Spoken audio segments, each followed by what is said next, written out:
Hey guys, welcome to the Wild Bit Show. I'm Upamanyu, And I'm Meghna. and we have got a great show planned for you. The headline topic today, of course, is another case of animals being penalized for being animals.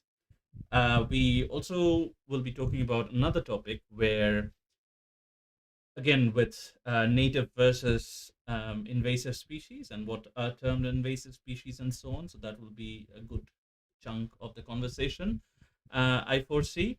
And we have some more topics. Meghna? Yeah, we're going to be talking about how AI images are sparking conservation concerns and also talking about Canadian turtle deaths and what are the causes for them. Apart from this, we have our updates and new species that have been discovered recently. Right. Today, we also have a special guest with us, and we will do a special guest segment today. So definitely stay tuned till the end. And this guest has been really special and really unique as well. So yeah, stay tuned till the end.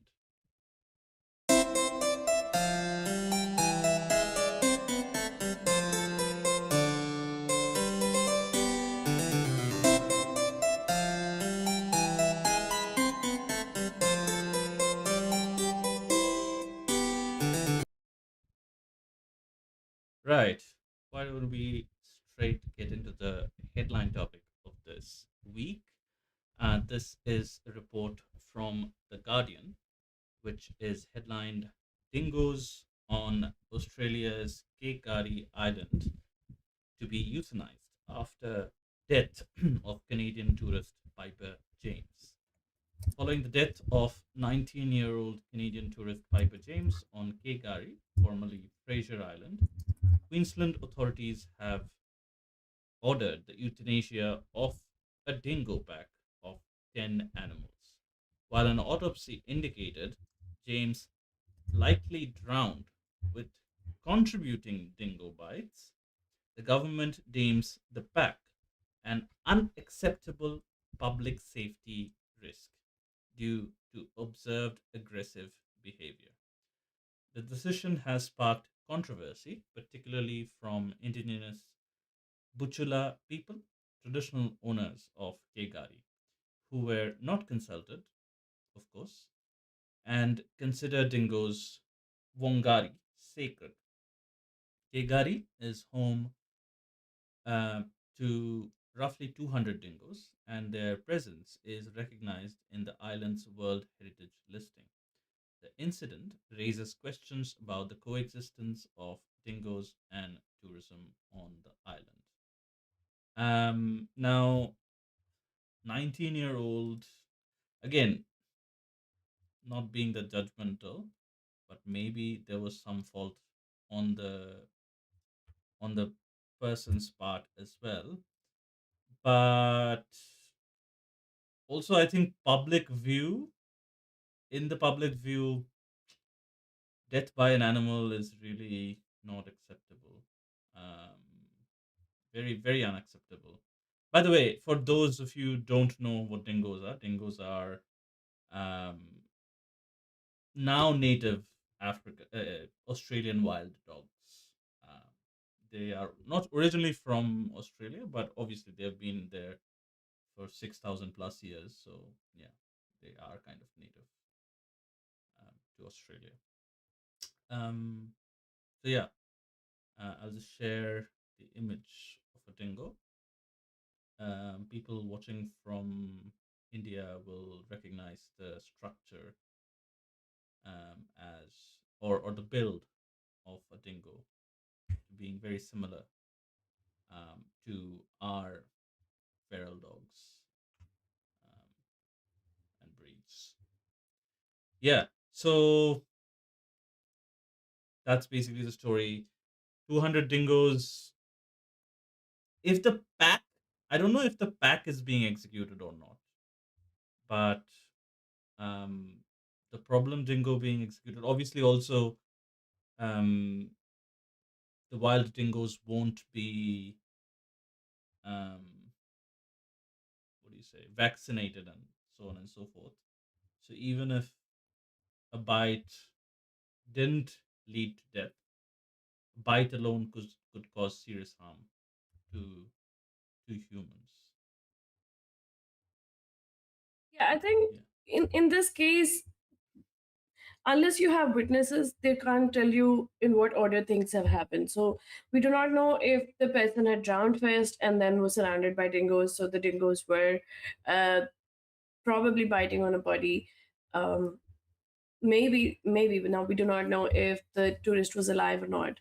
Um, so we do not know if it is consistent with that. Secondly, if the dingoes were surrounding a body, maybe a drowned body, then you cannot hold the dingoes accountable for doing anything because they probably came across a dead body, and they decided that okay, this is food. um, the problem here lies with our image that if there is even one particular animal incident, then we're going to euthanize that animal or the whole pack or anything. This happens even with, say, dogs and stray dogs anywhere.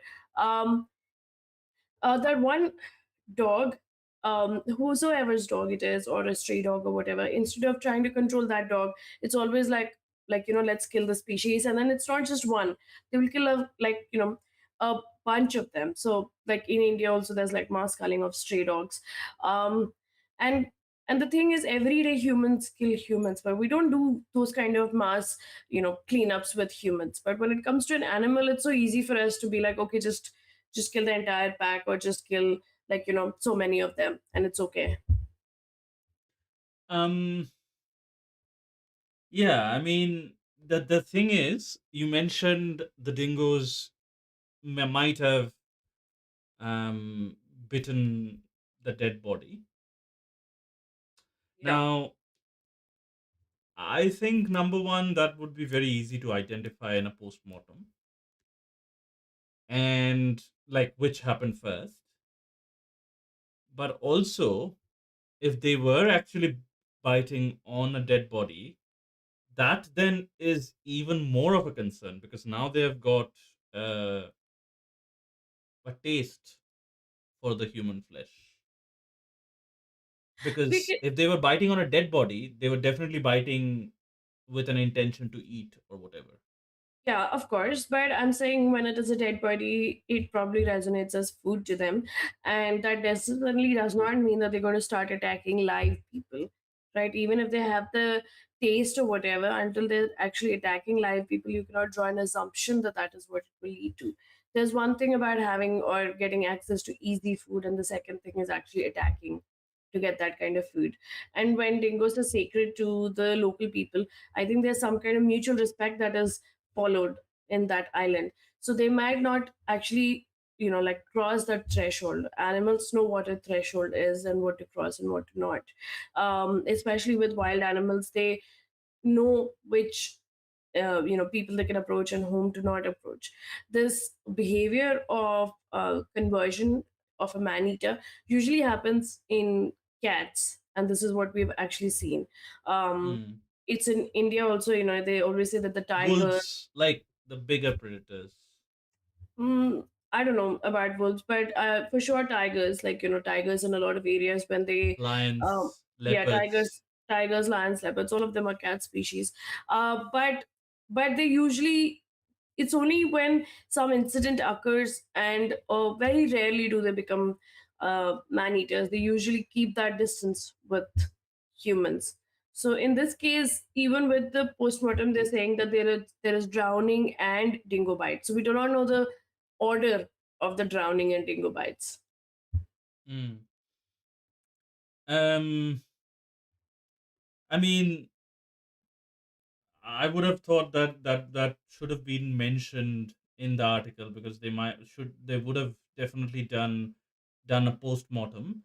And there is nothing on the article, you know, which says how much or what was the interaction, or if we know about the interaction um, between the dingo and the person who unfortunately died. Um, Now,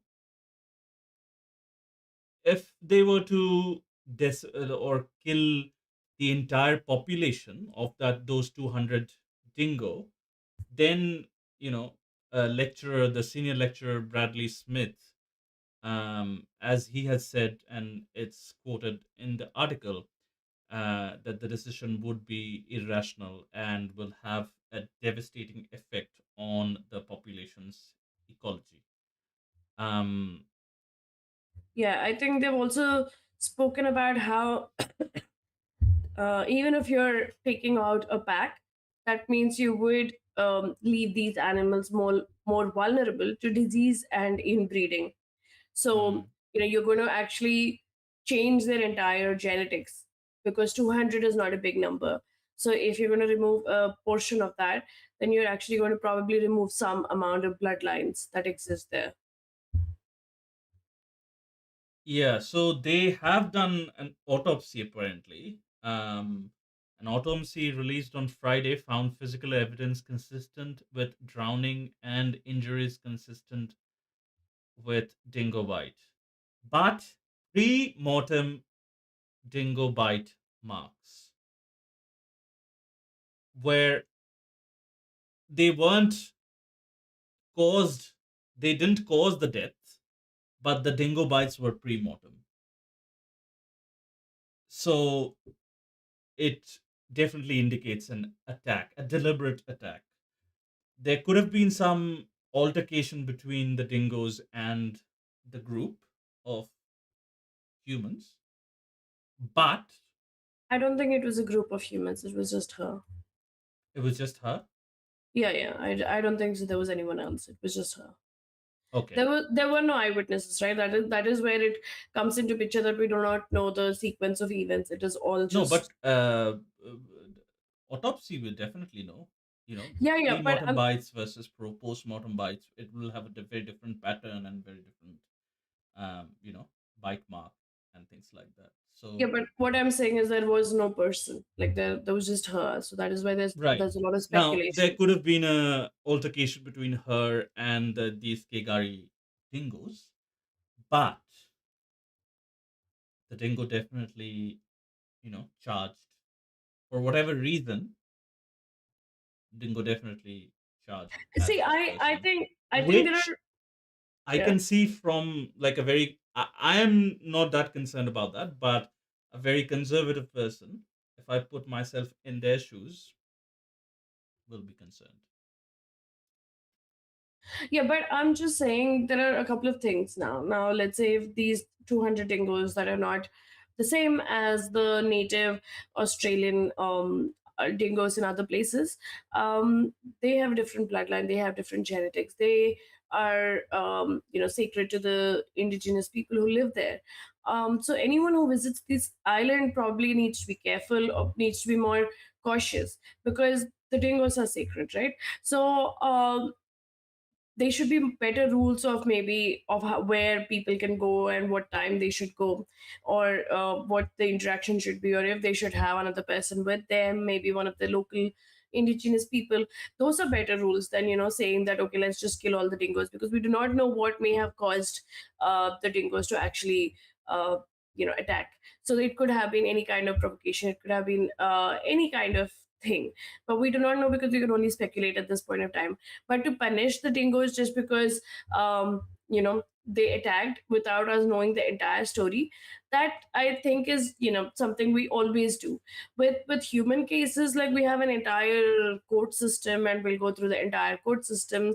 But with animals, it's like even if there's this much of evidence, not even any evidence, then we'll go and like kill an entire pack or No, kill. but what do you say to this? Spokesperson for the department said rangers had spent the week closely monitoring the pack of dingoes involved in the incident and observed aggressive behavior. They were deemed an unacceptable public safety risk. Now, see, if this was actually true, then yes. But if it was done for the public to be more happy about this, like if it was one of those things that was manipulated, because the dingoes will never be able to speak for themselves. So way of weaponizing or villainizing the animals is very easy for us. Like, when there's a shark attack or when there's a shark bite, the entire news is flooded with like, oh, there's been this shark attack, there's been this shark attack, there've been like four shark attacks this week. The sharks never get to defend themselves. The sharks never get to tell that what happened, why it happened, why the sharks were in that area, or why they mistook the human for a seal or anything. But we just pound, and we just like go after the sharks, that, oh no, it's the shark's fault, it's the dingo's fault. My issue here is with the fact that we can manipulate whatever we want to. We can build a story however we want to, because the animals never get to tell their story, their side of the story. That's always the case. Mm. Yeah, it is very one of the tough questions in conservation and public safety. The point you mentioned is definitely very important and one of the key factors here where there are more boards and signage and warnings, even if someone goes to the information center or a similar place in the Kegari island, before going on a trek or a hike or whatever. um, you know Clear, verbose, and very explicit signage and instructions as to what to do in case of an altercation between wild animals, um, how much distance to keep away from them. There are a lot of signage where um, animals like penguins, walruses, seals, sea lions are active in a beach. There are a lot of signage, keep away 20 meters or 30 meters or whatever. Um, whatever it is in foot for the American audiences. But, those kinds of signage, heavy signage of, there could be a dingo or a puma or whatever around. So those kinds of signage is very important. Now, the other thing is, I think India and Africa are the only places where you can't enter a national park outside, or no, not outside, but on foot. I think there are certain national parks that don't have like the big cat species. Then those they would let you allow on foot, No, but but usually they not the well established. India and Africa are the only places where their majority of the parks are not allowed on foot. But every other place around the world, all the major parks, you can just enter on foot. I think primarily because most of the ferocious cat species and other animal species, in case of like elephants or giraffes, which are much bigger than us, I, are in Africa and India. But Yeah, think of a bear or a puma slash mountain lion or a wolf, but I think coyotes. there are different ways of looking at it. Oops. Like, I think in India, like you India and Africa, you have safaris, but in the mountain lions or pumas or the kind of landscapes they exist, I don't think it is possible to actually like have a safari or a vehicle or anything go there. Right. So that's why you have those kind of just maybe probably trails or hikes, um, and those trails and hikes, and because these animals are very shy and they don't really come very close to you, you have these hikes or trails where sometimes or occasionally you would see these animals. But I think the bigger issue is uh, one, respect, because like here I think the Buchula, who are the local indigenous people on that island in Kegari, and the conservationists have long blamed over tourism for attacks on this island. So I think that is one of the things that the government needs to control. They probably need to have a number of people that can enter the island every day or over a week or whatever it is, but there should be some cap on the numbers that can enter. Secondly, this is something that when I volunteered and I was talking to rangers who work in the national parks in India, they were telling how sometimes they have to walk for 10 to 20 kilometers between checkposts, and they sometimes do come across a tiger or a leopard. But when they come across a tiger, they don't run away from the tiger. They stand tall and they stand quiet, and the tiger looks at them, they look at the tiger, and the tiger walks away. So what they always say is that if you're going to show your back to a tiger and you start running, then you come across as a, a prey species for the tiger, because you're showing your back, and that is what most prey species do with a tiger. Like the deer will run, any other small species would run, so they always show their backs and run.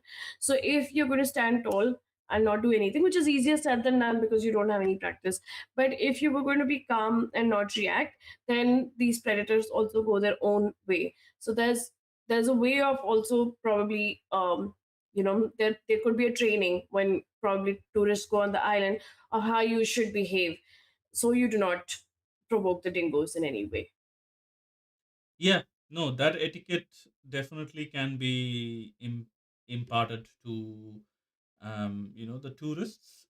Now, over tourism, my thought there would be the same people who are complaining about over tourism might complain again if there is under tourism and they are not getting, because it is a source of income for them.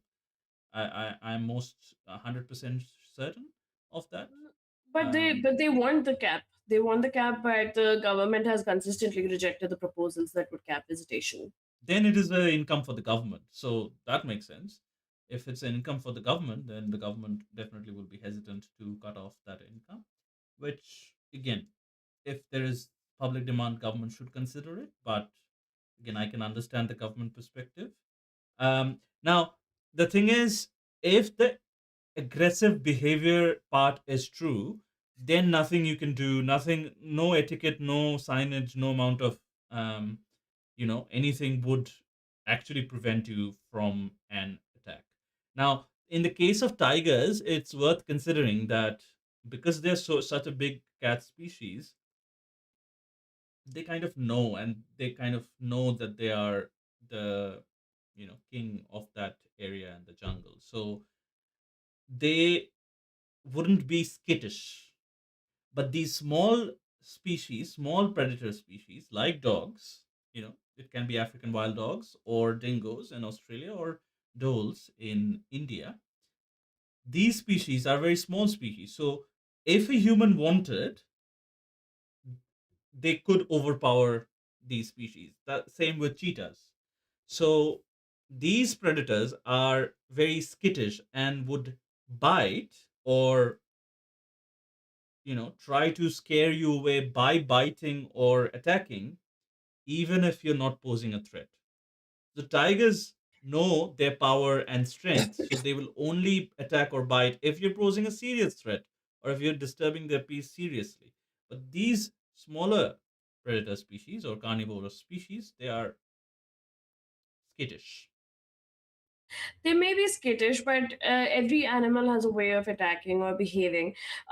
Even with a lot of dog bites, let's say even with stray dogs that are on the road, a lot of dog bites are combat either if they provoked or they have some kind of trauma.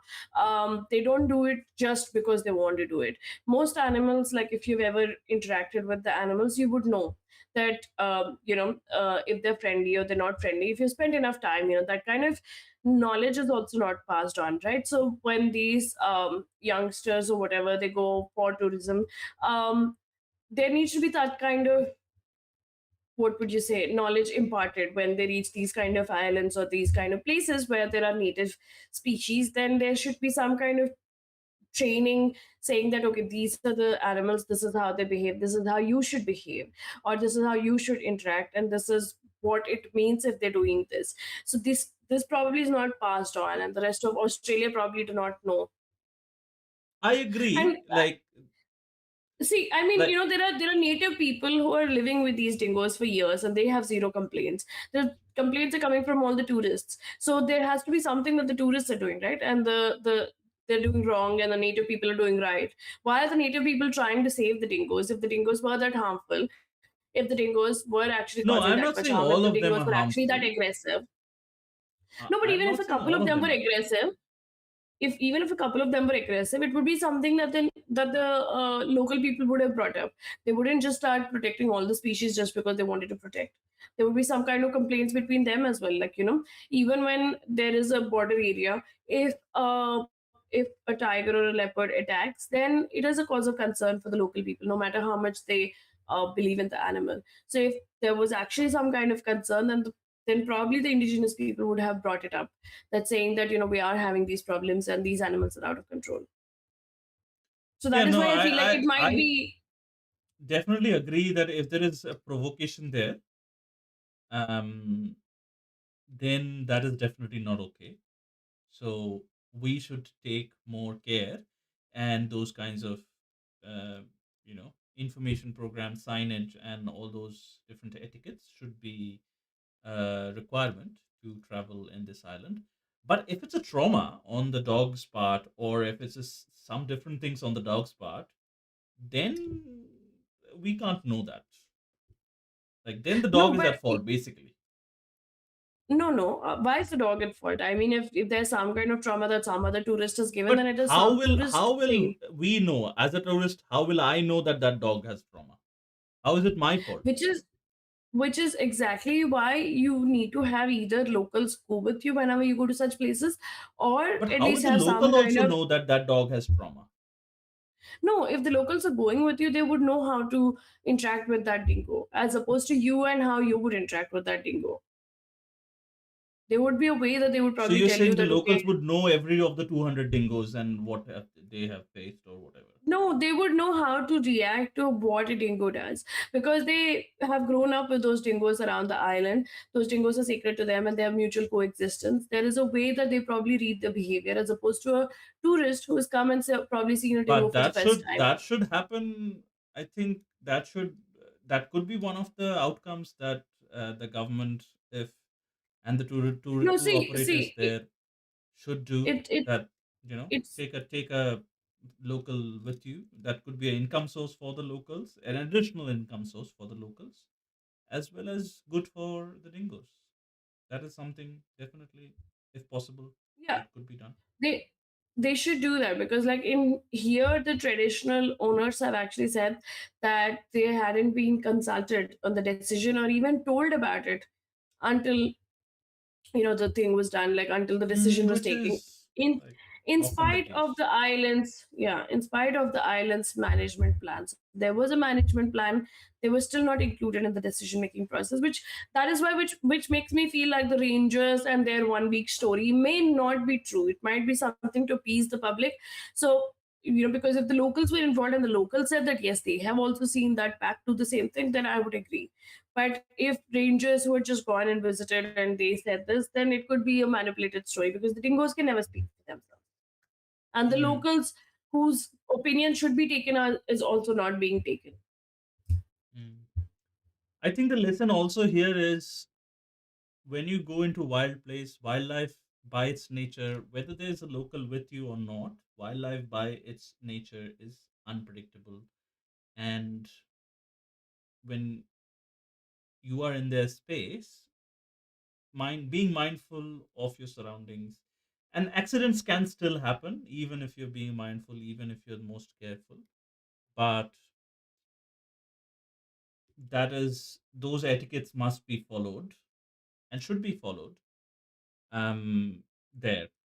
But at the same time, if there is an altercation between a human and an animal, it is a concern, and it is a public safety concern. Whoever is at fault, it is a public safety concern, and we will have to deal with it somehow. Now, euthanizing might be an extreme step. My view would be accommodate that in a zoo or a park or something like that. That particular animal better than euthanizing. But No, then probably euthanizing is better than putting them to a life of like a jail, like I probably would think that death is better than being in a jail. and especially a jail that you do not even understand is a jail. So for me, from a perspective of when I think from animals, no. Like if you're Yeah, really no, going to take I that mean, step, I'm then just death is posing probably what better. we as I'm just transposing my I'm just anthropomorphizing my feelings and what we feel as humans, that a life sentence is better than a death penalty. That is the human sentiment we have around the world. So I'm just transposing that to an animal and No, giving them the same benefit of I doubt that you know nature is all about survival. So I would think survival is better in any cost. no, but tell me this: have you ever asked a life sentence prisoner if they would prefer death over life sentence? They probably would prefer death over life sentence. Maybe, maybe Like, not who would everyone. want to spend, like, let's say 14 or 20 or 25 or 50 years inside a prison? Yeah, but I mean, these are our assumptions that they would probably prefer No, life. definitely. These are That is what I'm a lot saying. of, It I is mean, our we assumption. we rarely ask the, yeah, yeah, It is our yeah, assumption and that even in the this case, like dingoes I just feel like survival with is better than death. it is, I mean, your assumption. I would always believe that if you're going to either save the dingoes, but if you're going to euthanize them, that's probably better than actually sending them to a zoo. For in my opinion, um, death is way better than being sent to But a confined jail for if animals. it's Like, I a mean, it's threatened species, then you wouldn't want to kill that species. In the zoo, they can still if it pass is a on their threatened species and genes you and things like that. yes, but at what cost? They're not really wild anymore then, So unless you want to like run a conservation program, it makes sense. But otherwise, if you just want to keep them there, it doesn't make sense. Like zoos in general have never made sense to me because they're for our entertainment and they're not really for the animal, they're for us. So it has never made sense to me. Like you keep a wild animal wild.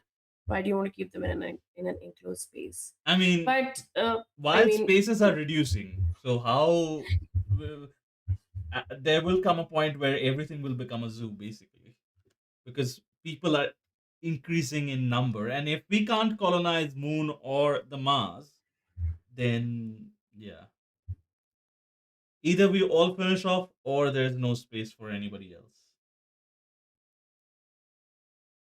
So I mean, the ideal situation would actually be to, have some kind of way that our species population is also controlled. Um, but yeah, that would always be something that's a tough that decision though. nations don't I generally mean, take a call on. majority governments don't even allow euthanasia. Like they don't even think that a human, I can take a decision on my life. So somebody else taking a decision on my life when it hasn't been a crime.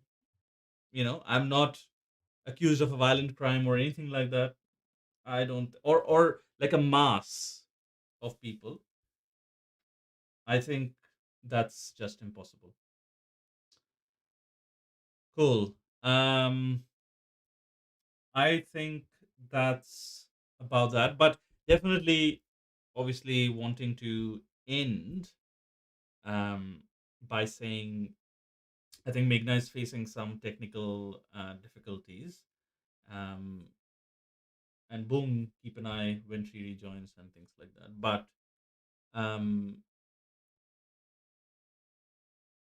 yeah, um, we definitely, I would want to finish with the fact that whatever Meghna said, the etiquettes, the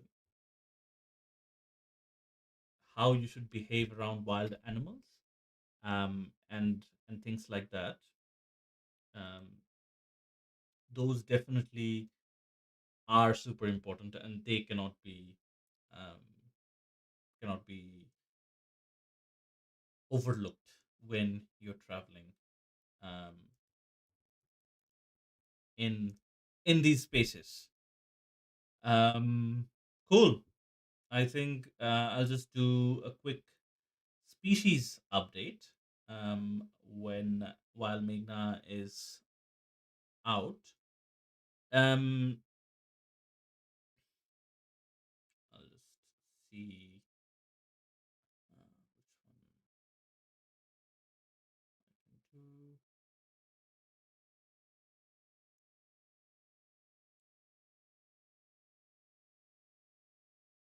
So this is a report uh, from GK today, which says new mushroom species discovered in Indian Himalayas. Researchers have discovered a new mushroom species, Hemelicinum indicum, Hemelicinum indicum. Yeah, I think the first part is something to do with the Himalayas, definitely. Hemelicinum indicum. In the temperate oak forests of Uttarakhand, India, marking the first record of its genus in the country.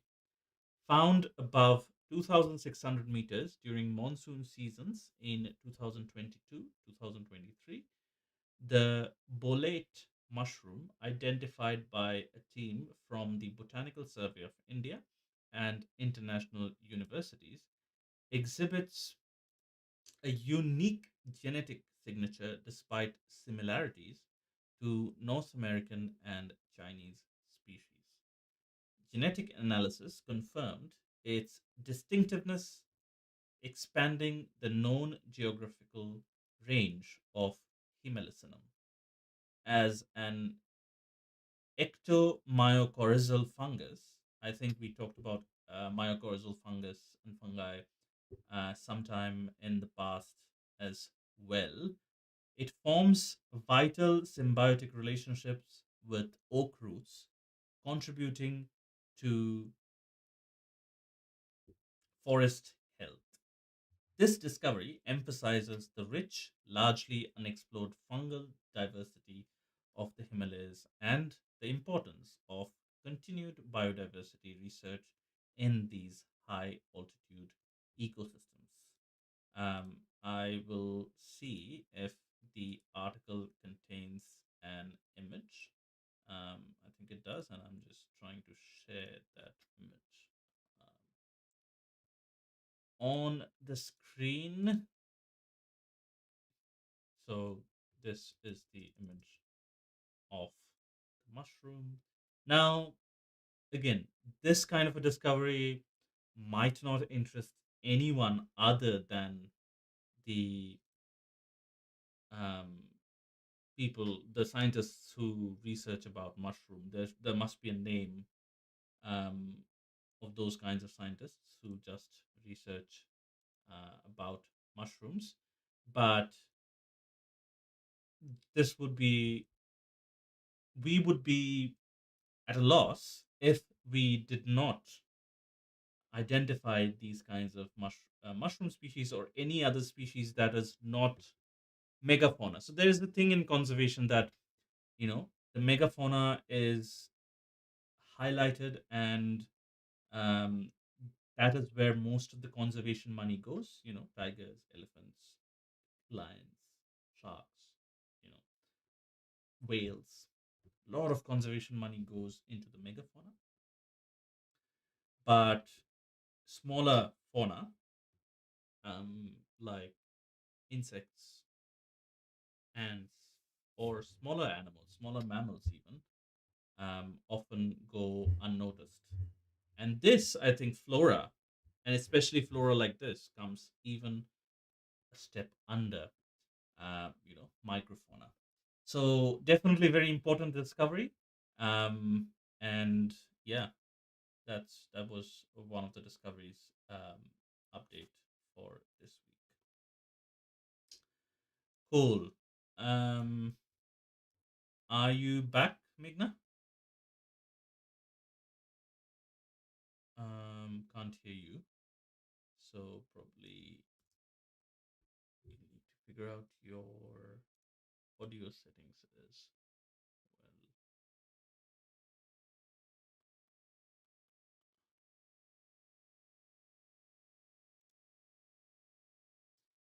Um, Probably Boom can help you out with that. Um, cool. Let's until Meghna joins back. I'll do another species update probably. Um, a large black-eyed creature found in a remote Pacific mine is now officially classified as a brand new species. Scientists have officially classified a new vertebrate species, Dendrophis artra, a unique black-eyed snake discovered in the remote Louisade archipelago of Papua New Guinea. Found initially in a former gold mining site on Mizima Island, the snake exhibits remarkable adaptability, thriving in both natural and human altered environments. Distinguished by its nearly all black skin and reflective dark eyes, the species undergoes ontogenetic melanization, a rare darkening process as it matures.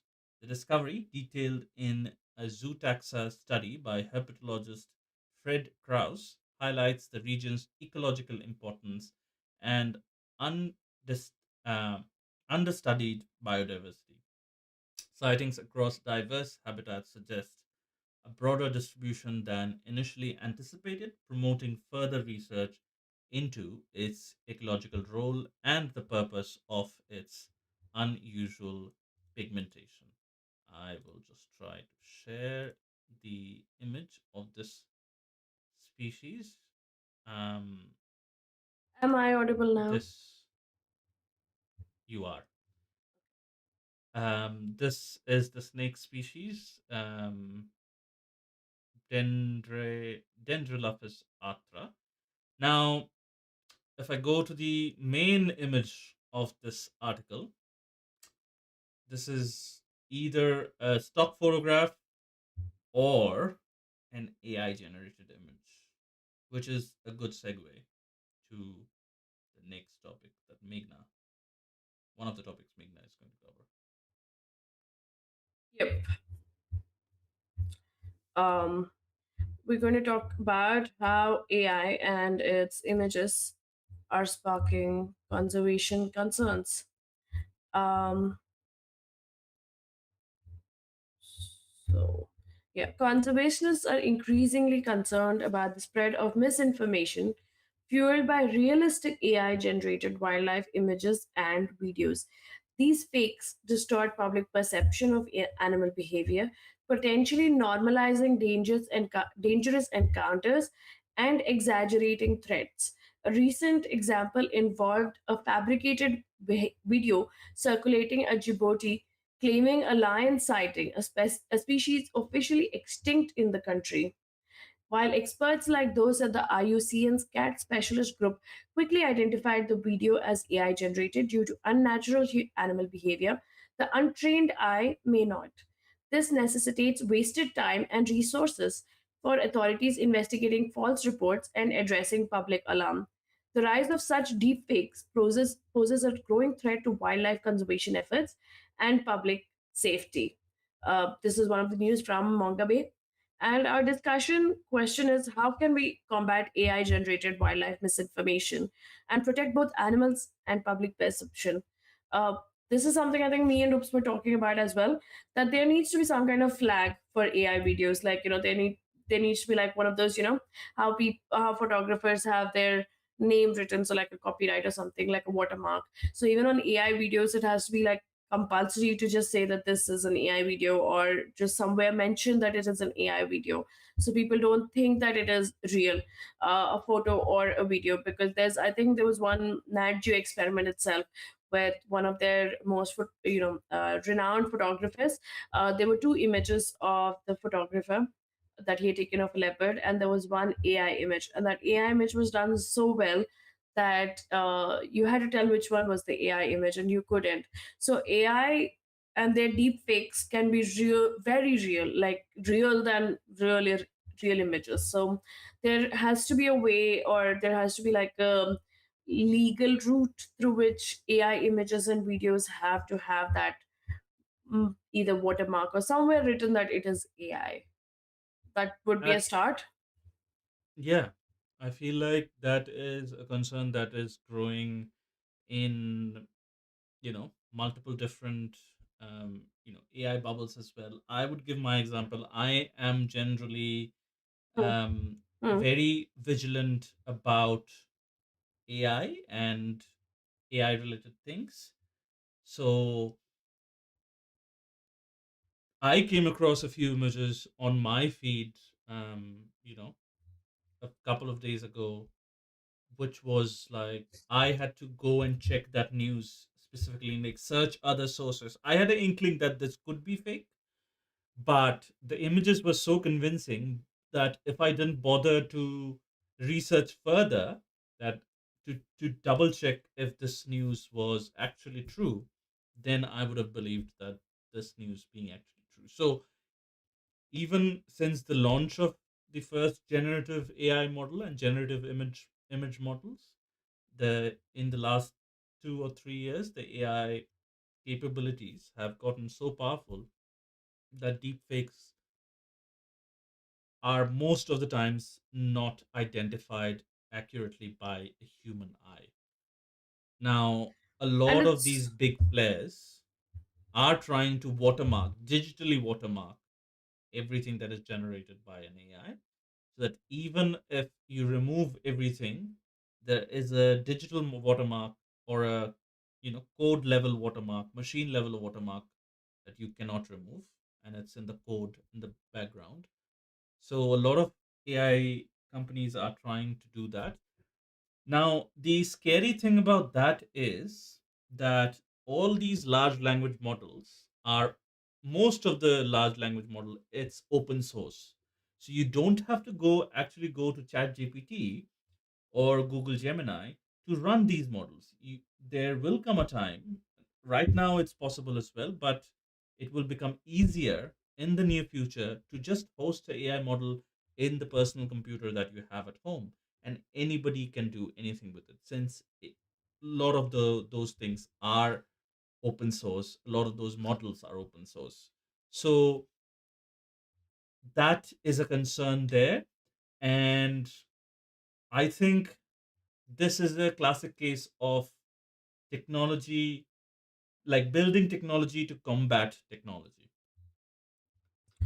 Yep. And it's not just the animals. I think it's actually the humans who also suffer from these deepfakes, because there are deepfakes of humans making rounds. But at least Oh, with the definitely. humans, yeah, with the humans, they can come out and say that that was a fake. But with the animals, there's no way to know. I'm just going to share real quickly a couple of the article and share what is in the article. Um,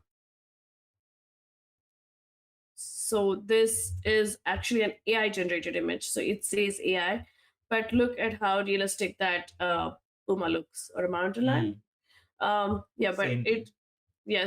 it just looks extremely realistic. But this is the video in Djibouti claiming that there was a lion that ran across the highway. Um, yeah, that is a really weird walk of the line. But this was what made rounds, and they thought that okay, an officially extinct species is now actually being spotted on the highway. Uh, but to the untrained eye, even like this AI generated image, I think, oops, for you and me, probably the eyes, for me, the eyes don't look very I tigery, mean, or the if it face. wasn't written, if it, I wouldn't be able to tell this was AI generated. No, the face or the eyes don't look very, very real. Like for some I reason, think it there exists a photo like this where exactly similar looking. Um, like there are no telltale signs to me looking at this image that but I it can is say AI. this is AI generated. Yeah, and then if we go down, then there are these videos which show that there are predator species that are देखो um, dog कितने loyal होते हैं इस video ने बता दिया। बच्चा खुले ग्राउंड में खेल रहा था, तभी एक बड़ा ईगल बच्चे को उठाने आ गया, लेकिन डॉग ने आगे आकर बच्चे को तो बचाया ही, साथ में बड़े ईगल को भी भगा दिया और उतने में बच्चे के मम्मी पापा आकर बच्चे को उठा ले। so this is wait, let me just play it again because I think it wasn't even visible, but it is a very funny video. देखो डॉग कितने लॉयल होते हैं Mute इस the वीडियो video. ने बता दिया। बच्चा खुले ग्राउंड में खेल रहा था, तभी एक बड़ा ईगल बच्चे को उठाने आ गया, लेकिन डॉग ने आगे आकर बच्चे को तो बचाया ही, साथ में बड़े ईगल को भी भगा दिया और उतने में बच्चे के मम्मी पापा आकर बच्चे को उठा लेते हैं और ईगल को दूर भगा देते हैं।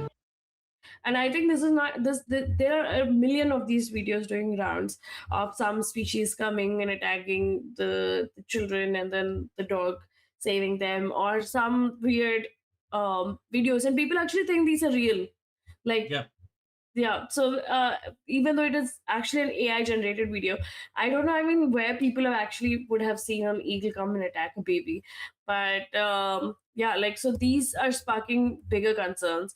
And there was another video, especially in India, where they showed a leopard doing rounds in a mall inside India.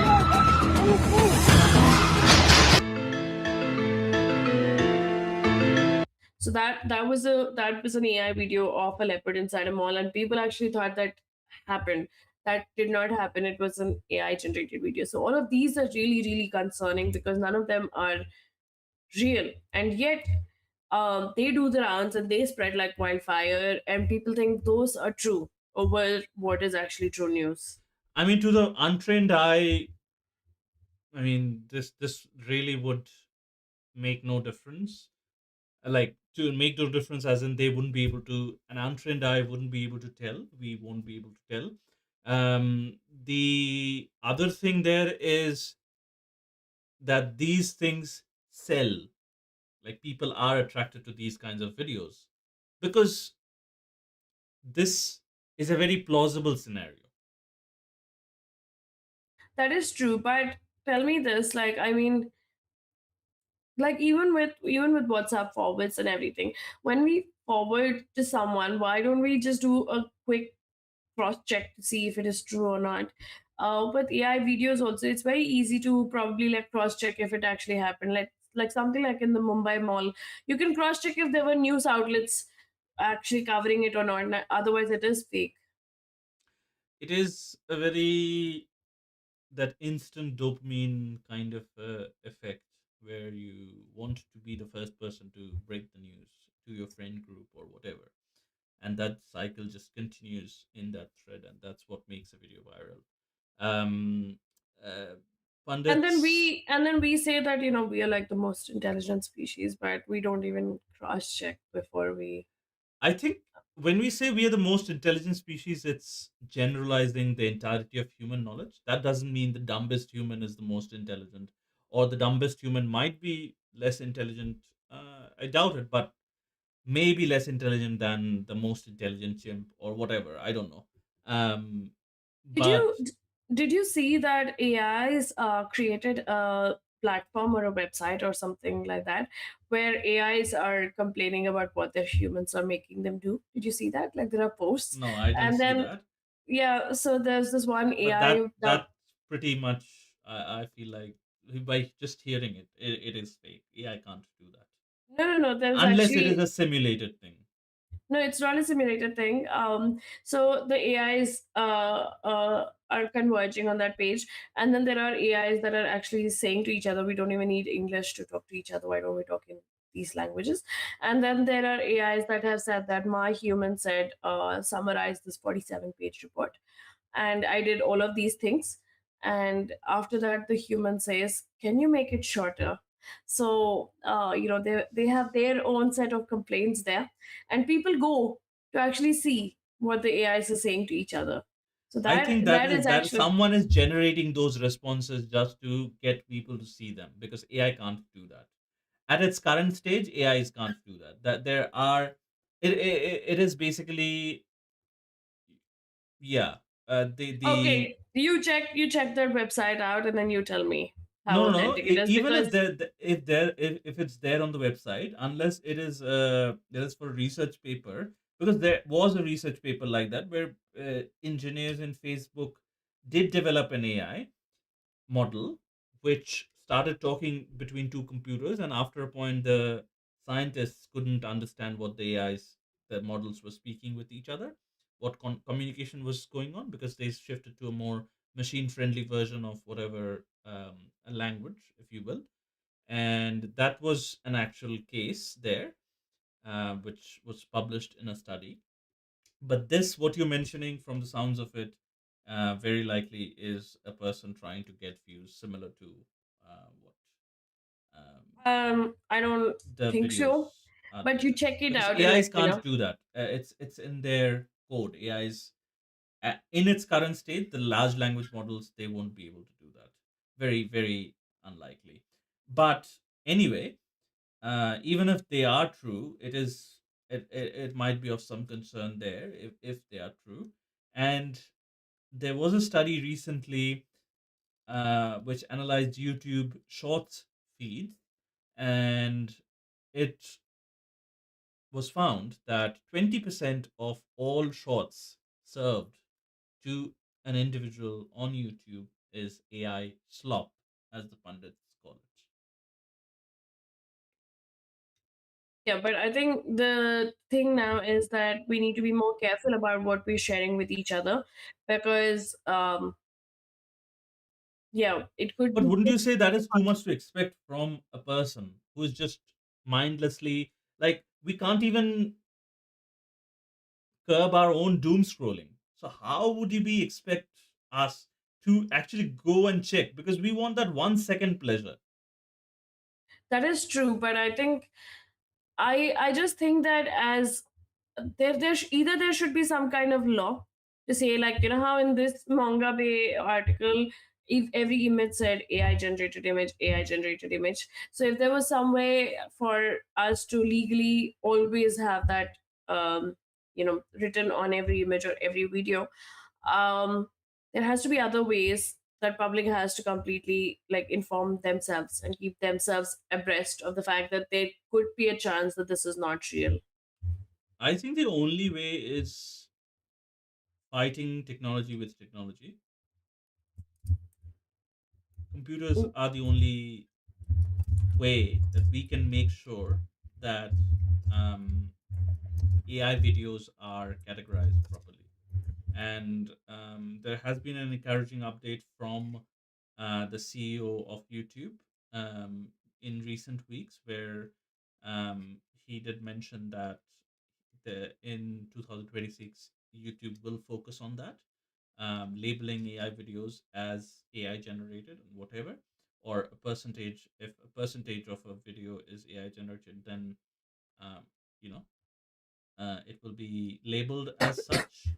But I want to see the execution and how the execution goes, because right now, when you upload a video, there is a checkbox on YouTube that says, does this include any altered content? The onus is on the uploader, which definitely nobody follows. That's why there is so much slop on the platform. And this is just one platform. There are two other major platforms and maybe some other smaller platforms.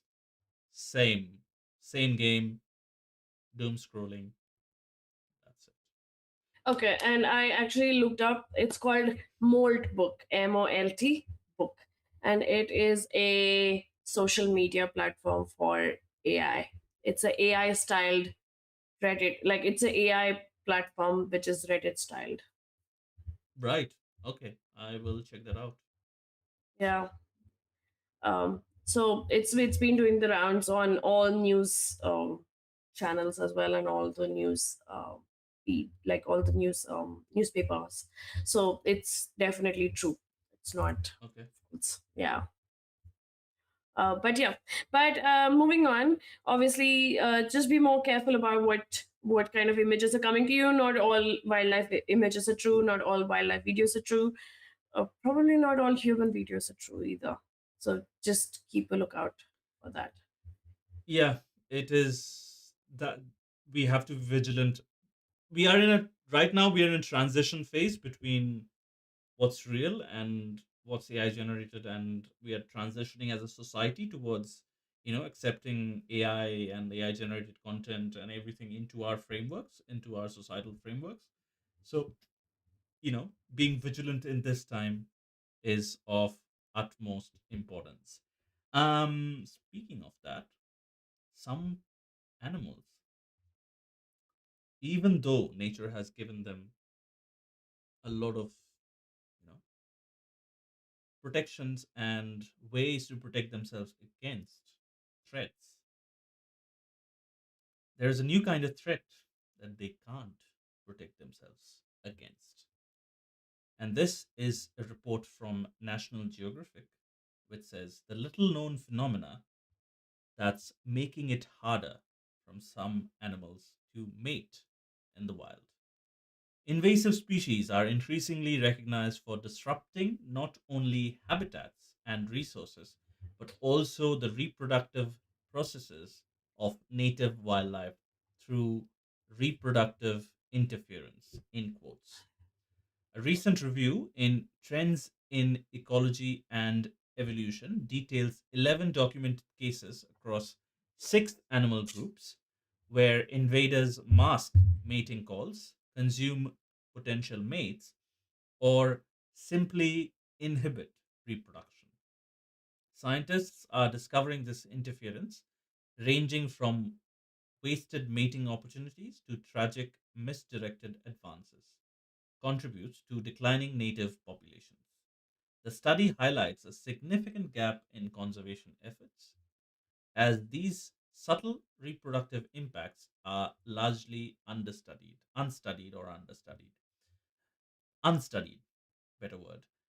Researchers believe the documented cases represent a conservative estimate, suggesting the problem is widespread and demands further investigation to protect vulnerable species. Wow. This to me is definitely a call to cull the invasives, as it's put in the article.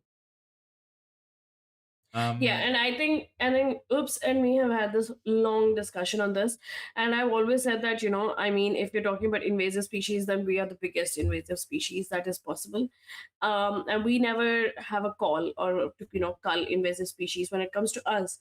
And Oops is from New Zealand, where people and animals came together. Like, the people literally brought the animals because they thought the landscape was too boring, and the people are never held accountable for that, but the animals that have come with them are now the animals threaten the native species, and we're like, oh, we have to kill the possums, we have to kill the ferrets. But the humans are the ones that wiped out big swaths of forests so they could have cows on those pastures. And there's no culling of the said humans who are invasive species and who have taken out the entire space that these animals needed, and the humans who brought those animals. But the animals are the ones that are being always culled. So who are the real invasive species? Now, there are three options in this case: either remove the humans, not possible, as we discussed in the euthanasia piece, remove the invasive species, or let the native species die. So we, as a society, have chosen the middle option, the second option, to be the most desirable. That's the but reality of things. but We have to live with that. tell me this, Oops. I think this was something that we also discussed, that um, no matter how much we want to like save novel, what do you say, native ecosystems, change is always the constant, even in True. those places. And they're saying that native forests or native landscapes probably do not exist anymore. They're all called novel ecosystems now, which are new ecosystems which have a blend of the old and new.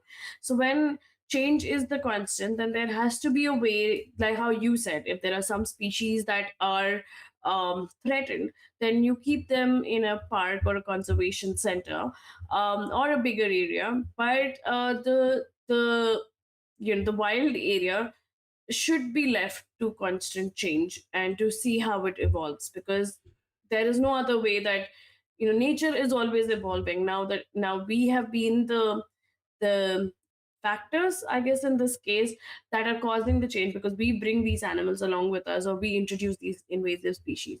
But once we've introduced, then why are we only playing god again to try to. Look, it is also about the optics of things. And we have decided as a society that optically, the second option is the best for us. Now, there are people around the world who hold a similar view to you. And I have spoken about this beautiful book, I think 20 times, 50 times on this show.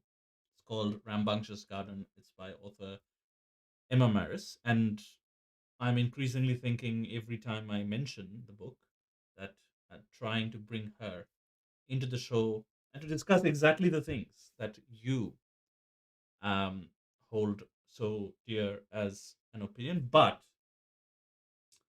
the majority of the society has decided against going this route. We have romanticized the idea of conservation as well, and we as humans like romanticizing everything. So, and that is a feature, not a bug. Like, we have evolved to romanticize things, and that is a feature that we have as a human. Now, the end product is that we want that ideal state. We want to achieve that ideal state.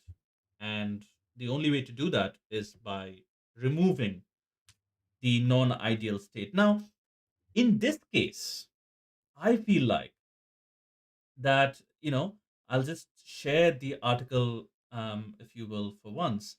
Here's an example of the American bullfrog that drowns out the calls of native amphibians. So the American bullfrog, and bullfrogs, if you've heard a bullfrog, you'll know how loud they can be.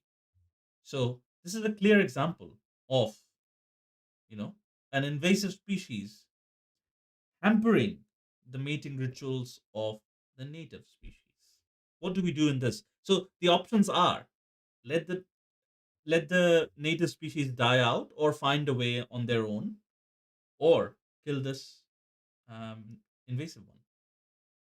But there are a lot of things as well to take into consideration. Oops.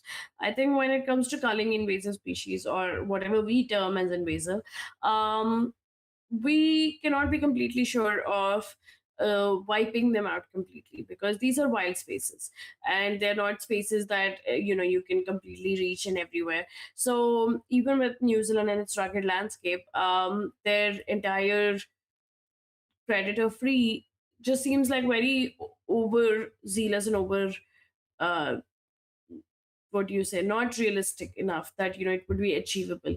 So I feel like, in more than the invasive species culling, there should be a way to protect native species and create a big area for the native species, and make sure that there are these fencings and these rangers that can look out, than actually going for a culling mechanism, because there is no way that you can ensure that everything is culled. Secondly, what are the animals being penalized for? That we introduce them to other places that they could survive, and that they thrive to survive. I mean, that is exactly what nature teaches us, right? Survival of the fittest.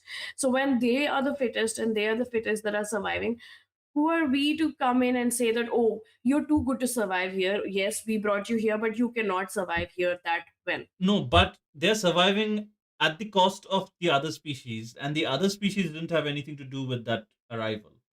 So we are trying to Yes, undo both. our mistake. But both of them are not at fault. We are the ones at fault. But once that invasion has happened, or once that introduction has happened, we cannot, like, let's say, if we introduce an animal and that did not survive there, then we don't hold ourselves accountable. We just say, okay, that animal could not survive, survival of the fittest. That is when we throw the survival of the fittest thing around. But when we introduce a species, and if that species could survive there, then we start blaming that species for surviving. Yeah, true, because the conditions are very likely and very conducive to their survival. Now, wiping out, actually, I came across a news story recently in terms of wiping out. There has been a dangerous disease spread by mosquitoes in Hawaii that has been decimating the bird population in the island of Hawaii. Now, recent effort, as a last ditch effort to save the birds there, because otherwise all the birds would die off in the next 10, 20 years. As a last ditch effort to save the birds from these mosquitoes, which are carrying this dangerous disease for the birds, they have dropped millions of genetically modified male mosquitoes from drones in the islands of Hawaii. So, what these male mosquitoes will do, they're completely sterile. So, they would be introduced. So, these are non biting, sterile male mosquitoes, and they would mate with the biting mosquitoes and hamper the process. So, this is the way the genetically modifying the species is the way of entirely decimating their population. But if the male is sterile, how is it going to decimate the? Oh, so there'll be no more males to. Yeah, to fertilize the eggs. Okay, but um, where did those mosquitoes come from, and how are they just decimating Genetically only? engineered mosquitoes. Same species, but genetically engineered. No, no, the original mosquitoes. Like The they, original mosquitoes definitely would have arrived with humans. and they specifically only go after birds. Everything. But the birds are impacted as well. Okay, but sometimes I feel like when we play God, like let's say these male sterile mosquitoes are out there, we do not know the side effects because right now we've only seen the short term. Yeah, Uh, but even if we knew the side effects, we know this much that without that the birds would be gone. True, but we do not know what the mosquitoes would mean, even for us or the birds or anything. These mosquitoes that have been dropped by the drone. True, true. That is why it's a last ditch effort. We Yeah, have exhausted all our options, all our be- other options. because I feel like we try to do something good and it turns out worse than what it was earlier. So we are the ones who introduce something, then we are the ones that cause the harm, then we are the ones who say that let's play God, let's do these kind of changes. We do everything, but at the end of the day, somehow we don't experience uh, the burden of all the decisions that we take, in the sense that we are not the ones that these animals come after or the How would you mosquitoes like come us after. to introduce to experience that burden? I don't know. I mean, I feel In like an like anything that you say or we say would be an illegal thing in the current no, society. true, true. But I feel like we have to take more accountability than we do. We don't take as much accountability, like especially with wildlife and the animal world. Our accountability is almost nil. Like even though we are the ones at fault, we like to blame the animals. We like to blame nature. We like to blame everything else, but not us, because it's easier. It's easier to shift the blame, and it's easier to shift the blame onto something that cannot defend itself. True, true. Um, I again, I think we definitely have differing opinions here, and I am not entirely sure that it there must be a solution because obviously we don't know it, but there must be a solution, a middle ground to deal with these two like extreme worlds. What it feels like to me, you know, either restore it to the native state or let these species coexist or cull off sorry or eliminate the invasives, and is there a middle ground there? In my view, in most cases, no, there is not a middle ground. Either the invasive species just takes over everything and dies off, or you have to eliminate the invasive species.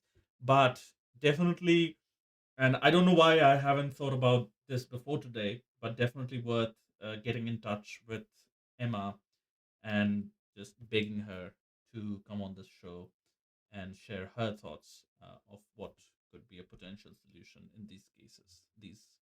Cases. Um, Yeah, and but I think before we bring our guest on the show, we can do one small update. Yep, let's do that. So this is one of the things that we have covered earlier, and we've actually been giving you updates. So it's similar to the marine land story that we've been following. So this is an update on the shark meat that is being sold in Brazil. Rio de Janeiro state bans shark meat for school meals. Rio de Janeiro in Brazil has banned shark meat from school meals in the 1,200 schools it manages, responding to conservationists and health advisors' concerns. This makes it the first state in Brazil to implement such a ban effective October 23rd, 2025. The decision stems from evidence provided by organizations like WHO, FDA, and Brazil's Oswaldo Cruz Foundation, citing health and environment risks. A recent investigation revealed widespread shark meat procurement in Brazilian public schools since 2004, totaling over 5,400 metric tons across 10 states. While this ban covers 95% of state managed schools, it doesn't extend to the remaining schools run by municipalities or private entities. The seafood industry has voiced criticism regarding the decision. And this is basically an outcome that Manga Bay had run an entire investigative piece and had Mm. brought to light that Brazil actually imports a lot of shark meat. And Ops and me had wondered why they would import. Like, I mean, one thing is to just fish for shark meat, but it was found to be the scraps of shark meat that China or the other countries that had shark fin soup, that the pieces that they did not want, that was cheap meat to procure for Brazil. Mm. So they procured it, and then this meat was being sold to schools, to hospitals, to old age homes, to a lot of places where mercury poisoning was one of the effects that shark meat does cause. So it is good that the schools at least have started banning them, because these And it, children are young. Yeah. I don't know, it doesn't, it makes zero sense to me. Why would you sell something that is harmful to the people that it could affect the most? Children, sick people or old people. It just sometimes the decisions we make just makes me laugh. I think it's just maybe on a cost basis, it turned out to Mm. be cheaper than chicken or anything Yeah, else that must they be. could provide. It has to be like a cost basis thing.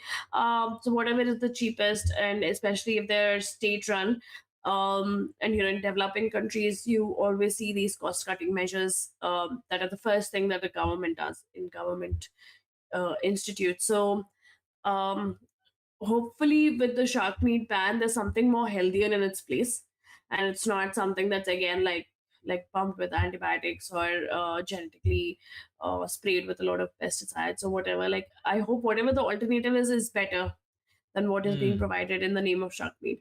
Also, like in general, the way sharks are being culled, we would probably have no sharks left in the ocean. So it's a good idea if you do not consume sharks, and just let the sharks be in the ocean and let them do their part in the hierarchy. Of that ecosystem. Yeah, yeah. Yeah. No, can't agree more with that. Yep. So if we have any other update on this, we will let you know. Just like Marineland, we will be following all the stories that we have done so far, and if there are any big updates, then you would hear from us. True. Yep. Um, I think it's a good time to call our guest. Yes, that it will be a good time. Yeah. So just before we call our guest, this is a pre-recorded version, because for our guest, this timing did not suit her to be live. So we made the changes in such a way that we could accommodate her. But still, we are. It is a proper introduction, and she would come over and she would be answering all our questions. Uh, today, Today we are joined by author Leokadia George. George started volunteering at the Wolf Conservation Center in 2016, where she was introduced to the world of wolf conservation. She became inspired by one particular Mexican gray wolf nicknamed Trumpet and has been sharing Trumpet's story in the form of children's books with an aim to spread awareness and raise the next generation with a positive outlook on nature conservation. Um,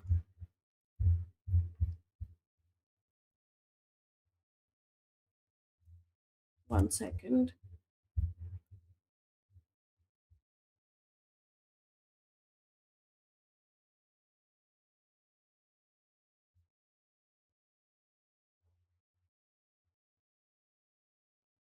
No, this is sharing my screen on it. Your screen.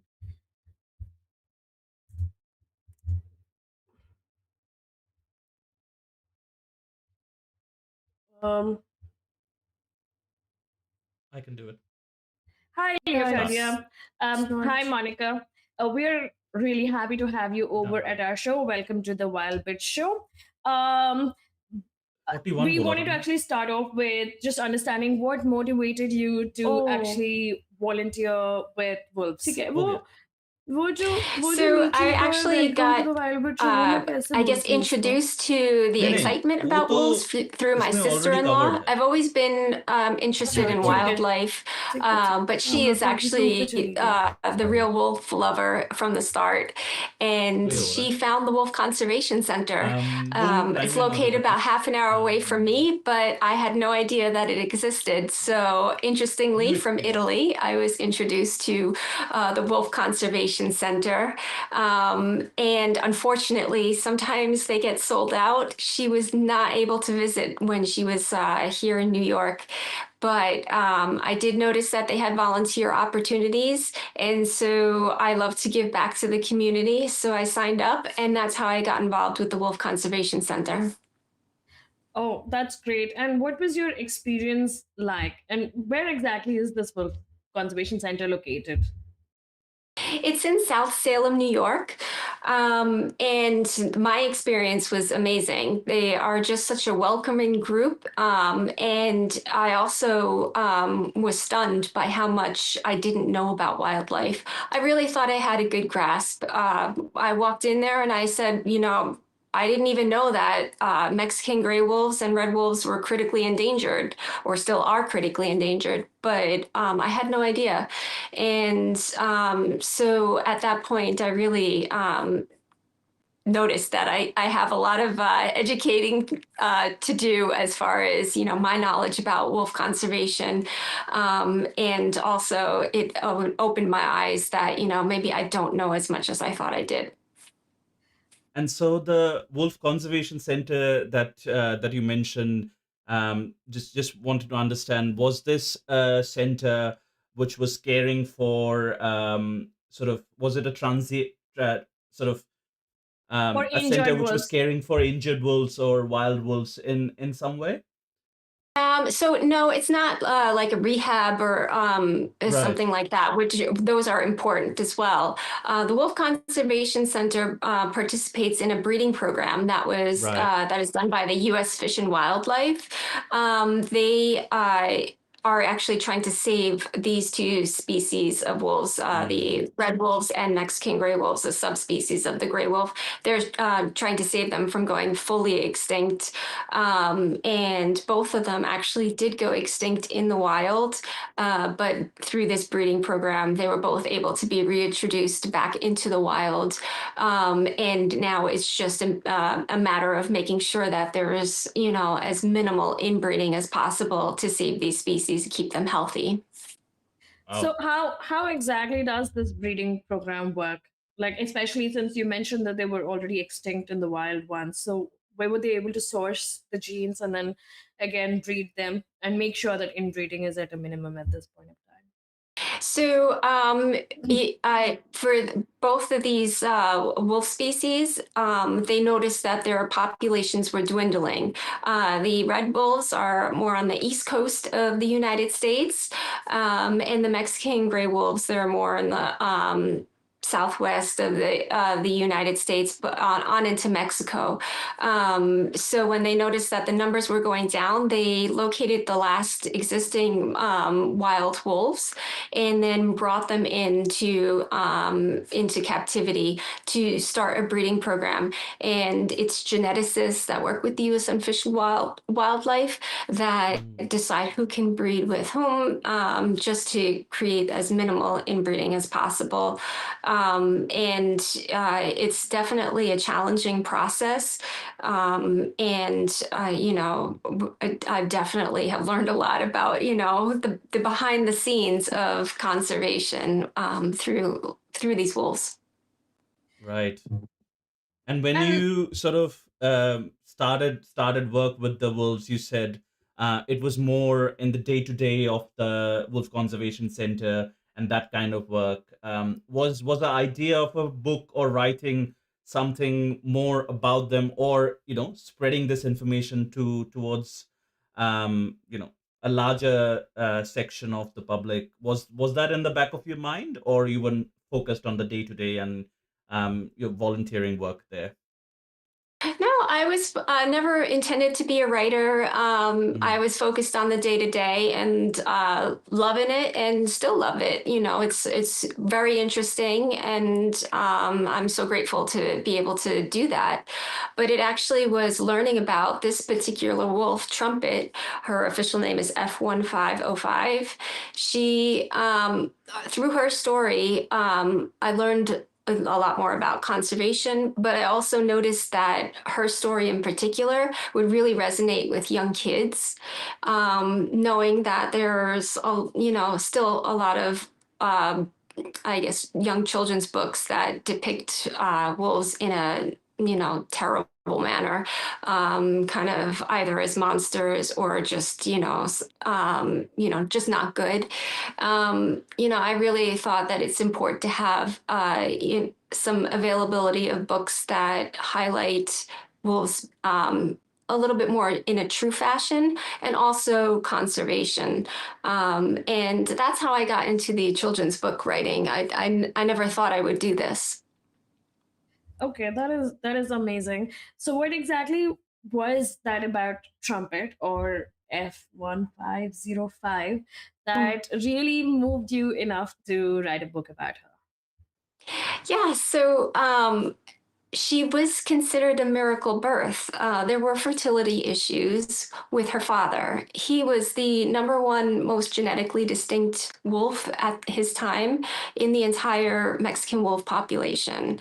And so they really needed him to have a lot of puppies, and he was only able to have her.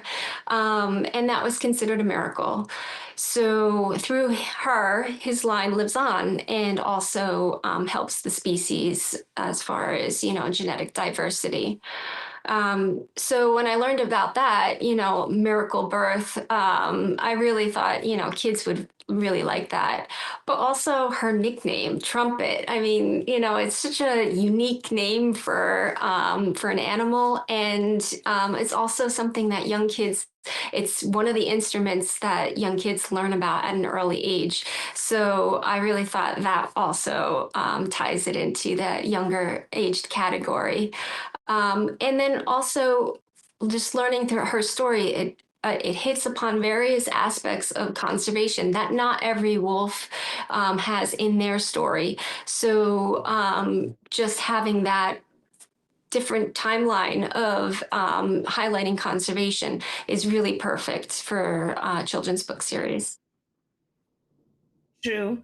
And how exactly is like so we obviously know all the wolf stories that we grew up with, especially the half and puff with the pigs and Yeah. yeah, and one more I think about the fox line. But yeah, like in general, foxes are not great. So what was like the carry away message from your book that really must have held on with kids? Um, so it really resonates with young kids in the aspect is that she's the sole puppy in the litter, and that makes it easier for young kids to have, to connect. It's a little bit more difficult for younger kids to connect with multiple characters on the onset. As they read more and more, they can start to connect with other characters. But initially, it's typically they connect one to one. And so in that aspect, I thought it was really great to have her story be the one to talk about conservation. And so I forgot. I'm sorry, I missed the second part of the question. Like, what is your takeaway message that, like, the kids, like, like how every story has like a moral of the story, like what was your takeaway message that the kids really held on to? Family. So, throughout the series, I do highlight family in different points in her life. But, just that connection of how families treat each other, how she fits into that, I think that really, hits home with young kids. But I also try to, put in funny moments. Kids, I think we sometimes as adults we forget, how important it is to laugh, and kids don't forget that. They find something funny in so many different ways. But I really did make an effort, especially in the second, third, and fourth book, to put in some funny moments, some silly moments, because it is fun to just like laugh. So is like Trumpet just like growing in your series? Is she like, Yeah. yeah? So initially it is about her miraculous birth, her, that surprise discovery, which that kids definitely like, especially when they in the book they finally find her, and the kids eyes light up, and they get really excited that there she is. But also the second book goes through her growing up. So Trumpet grows up, it goes through pup development, the different stages, which is actually really quick. The first 6 months of pup development there's so many changes that they go through. And it was nice to be able to highlight that in a way that kids that would really resonate with kids, especially like the eye color changing or the ears getting bigger. And, just to remind, hey, they're getting big, the ears are getting bigger for a reason, so they can hear better. And, at that point, she's hearing the other wolves howling. So just to be able to highlight that in a way that kids would really understand. The third book is actually a little bit of a love story, and it's kind of funny. It's actually the favorite of the little boys. That's the feedback I've been getting, that they really like that story. And perhaps it is because she is introduced, her mate comes. His nickname is Lighthawk. He's nicknamed after Lighthawk Conservation Flying. So we do get to highlight that conservation group, and also that a wolf got on a plane. So that could also be the reason why boys like that, kids in general find it fascinating that a wolf got on a plane. But again, it's to highlight, different aspects of conservation. And then the fourth book is when Trumpet becomes a mom. And, that was just really to highlight how she became that full cycle that came into that role of motherhood. And that was a real joy to write, because a lot of the content I got from that book was actually watching her on the web cameras when she gave birth to that original, that first litter of 3 wolves, and just watching her take care of them. And she just, embraced that role with such grace. And also there were no kinks. It was just, now she's a mother, and she's an amazing mother. So I got to highlight that, but also highlight, that bringing in the education portion into that. So for me, in a way, sense, coming full circle to how I originally started volunteering there, assisting with the education team, but also to highlight that classrooms, they can incorporate these web cameras, the books, and teach kids about wolf conservation and wolf behavior and all different aspects about wolves. You sort of mentioned the real endangerment that the wolves were facing, and how you chose to write about that particular wolf for children. Now, this obviously is, you have to follow the storytelling narrative and things like that. But there is also a part of, like you mentioned, biological accuracy, where you mentioned like eye colors changing, or their ears increasing inside. Have you ever had to, like, while in your writing process, ever had to uh, choose one over another, or like how do you draw that line when you're writing for children especially? Yeah, that was one of the more challenging parts about this. I had decided early on, I really thought it was important that this, her story being written in a way for younger kids. And in that sense, you do have to cut out a lot of the science. It's not that young kids can't understand certain concepts, but when you start overwhelming them with multiple different concepts, that like it becomes overwhelming to them. It's hard to process so many different aspects of conservation at one time. So in that sense, for instance, in the first book, I do mention that these wolves are critically endangered. But then I defined it in a way that young kids could understand. And then I left it at that. No more, difficult concepts about conservation or biology, are put into the book, because at that point, then you start to overwhelm.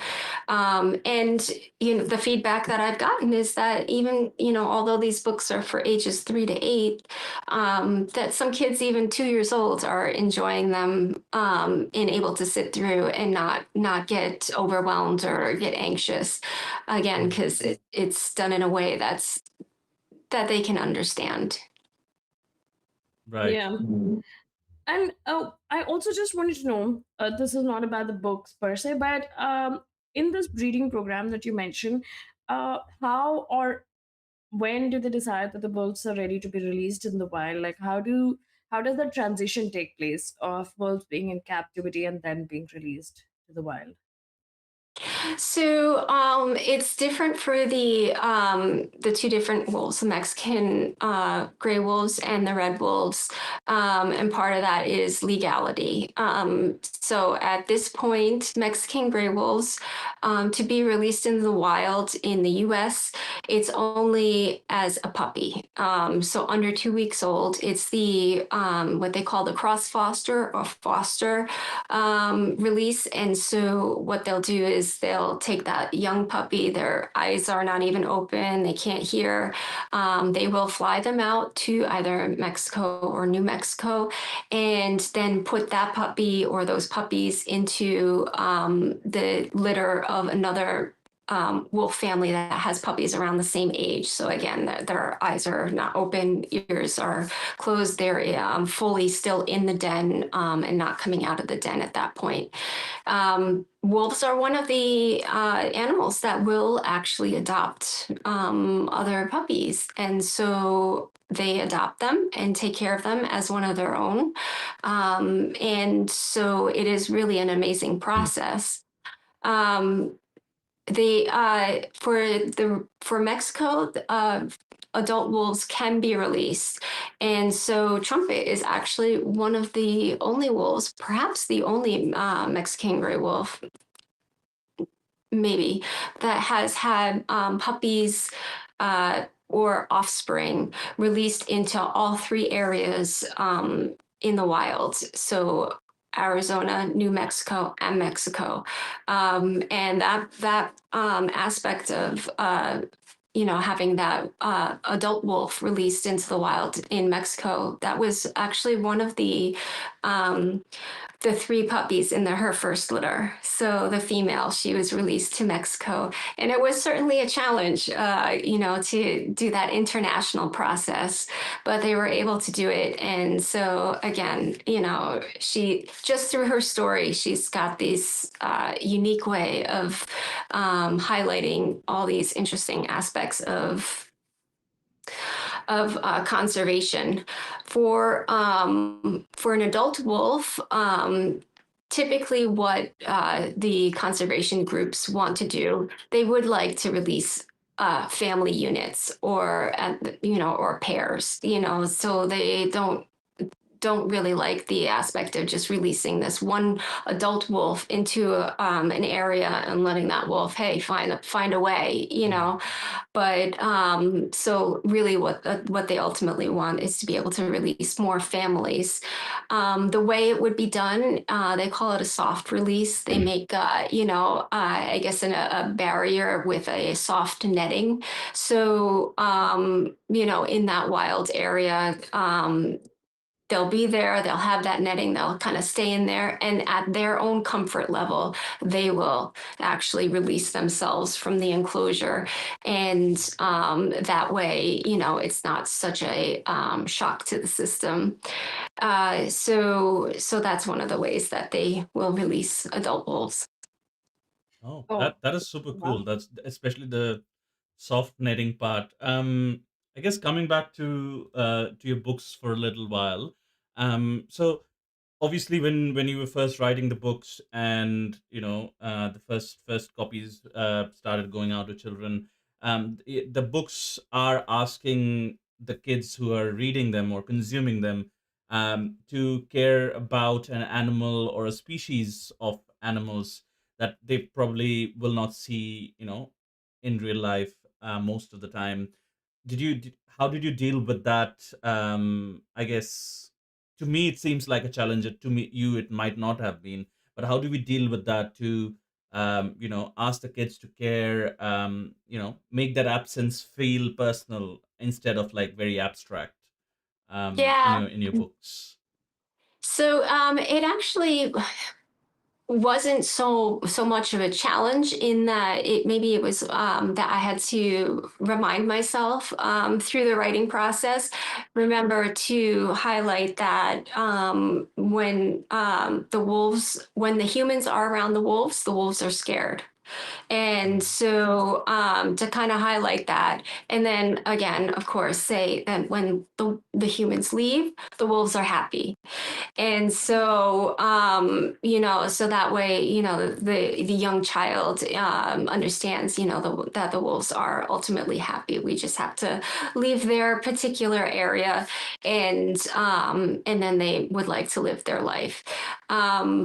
And then just connect that empathetic part, that they have the same feelings that we do, they have family structure just like we do, so that they make that connection, but ultimately respect the desire of the wolves, that they would like to just live away from humans, and then that's okay, and that's okay with the humans as well.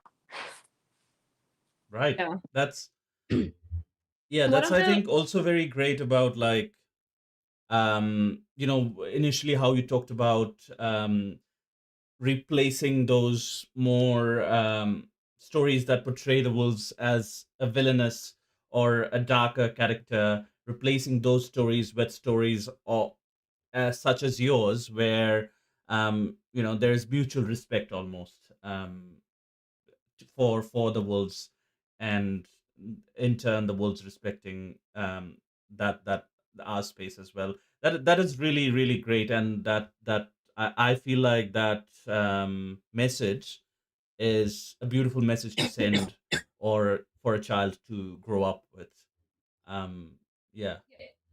One of the things, obviously, this is not directly related with the books. Like you mentioned that the wolves were released, or the wolves are in three places, which is Arizona, New Mexico, and Mexico.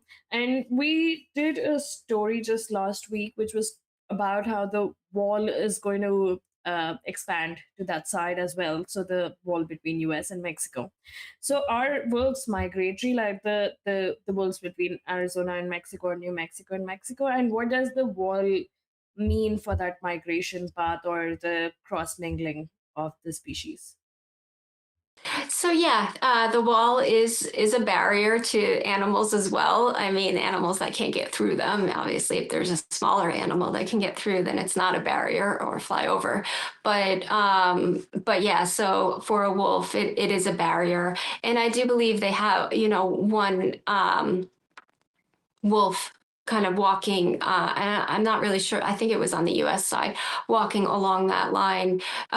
They do have sections of that wall that they can open. And so I would hope that, the US Fish and Wildlife would contact, the Border Patrol and say, hey, we have this wolf that clearly wants to go to the other side. I would hope that they would, open that section for that wolf at that point.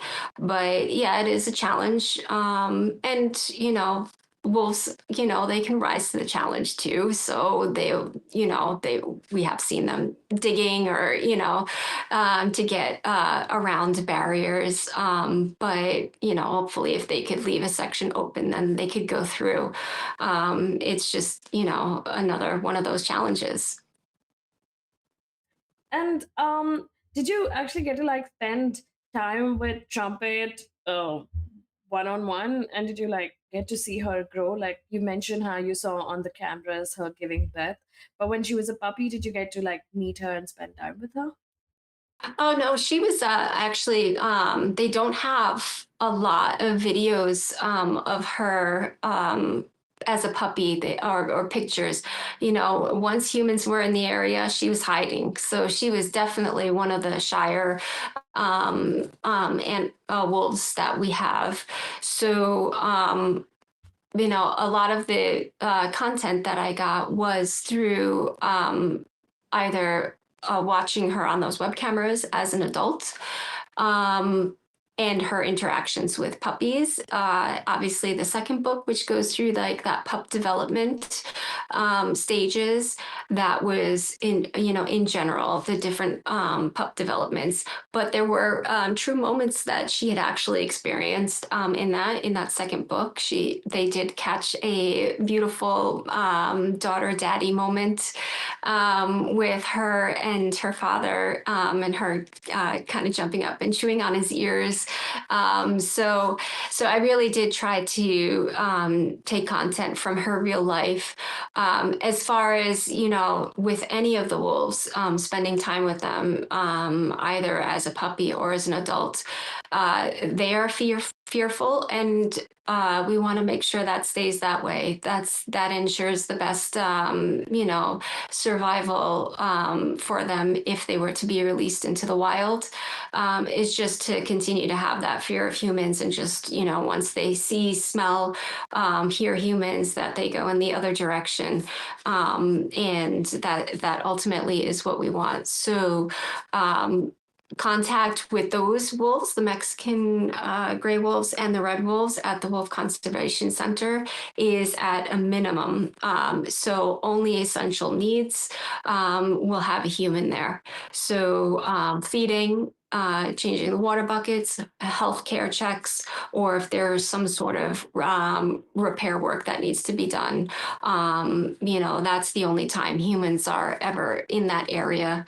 Otherwise, the wolves are left to themselves, and then we observe them through the cameras and are able to observe, as if they have any injury, or if there's any issue, family strife going on. We're able to observe that best through the cameras.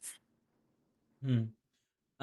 You mentioned, obviously, just going back to the negative light, the wolves are generally portrayed, and you know, I do think that many a generation sort of grew up with that story, and as an adult as well, you harbor those sort of feelings, or that's always in the back of your mind. Was there a moment in your sort of either in your research or in your writing, when you sort of thought to yourselves that adults might need these kinds of stories, just as much as the kids.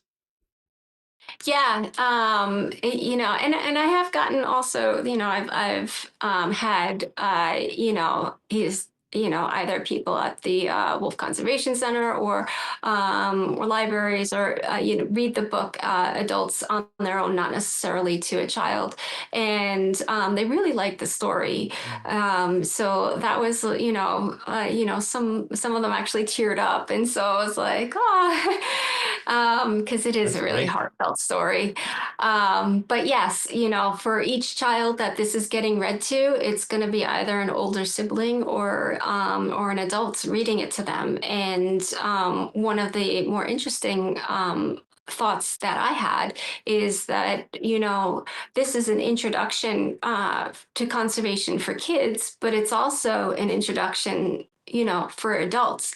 And any intrigue that they have on any aspect of the conservation side of these books, they can actually learn more about that. The Wolf Conservation Center has a wealth of information on their site. There are also other conservation groups where you can learn about, either the biology or the conservation efforts, the history. So it definitely is something that can get the adults interested in thinking about wolves in a different way. Oh yeah, Yeah. that is great. Yeah, because if it's meant for kids, then definitely the adults are involved in it.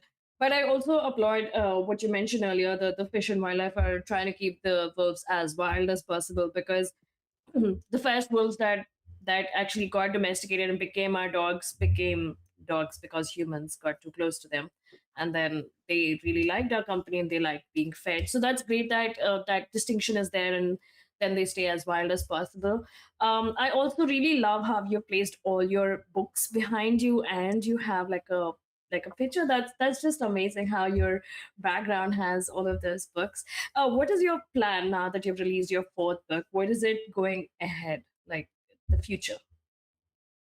So I actually just entered the manuscript for the fifth book to my publisher. So I'm excited to continue telling her story. And that fifth book will highlight one of those pups being cross-fostered into the wild. So I definitely am excited to be able to tell that part of Trumpet's story. And so for now, it's focusing on that fifth book, but also highlighting and getting more people to realize that these books exist. That's been probably one of my biggest challenges is the marketing aspect. I never even thought that would be part of an author's role, is to market their own books. Coming from someone who's a little bit of an introvert, that's definitely been something that I've had to figure out on the fly. So I'm really grateful for you guys to be able to highlight the books, because the more people hear about them, the more the books can get out there. Yes, that is what we're trying to do with our podcast as well. But even being podcasters, we have to be our own marketers at the same time. So there are different ways we have to go through it as well. And sadly, when it comes to doom scrolling and other things, people like to see all the useless reels, but not the ones that actually have content on, like the wildlife and conservation. So that's where we want to come in, and it's great that we can actually tell your story of the birds, because we learned a lot as well. Like how you said you got educated at the center. Whatever you have told us, that's been great. What was your most like amazing experience volunteering with the Verbs Conservation Center? Hmm.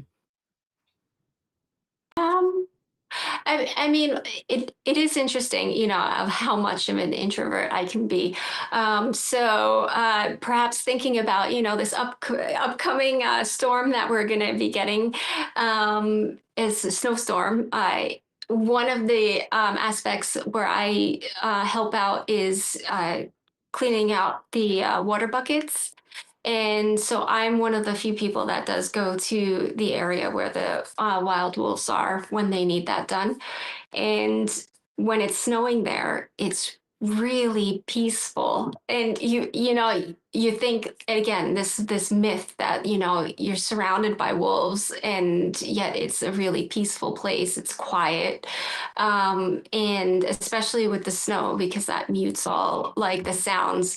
So that's been like an amazing experience. And then of course when they do start howling, it really is something special.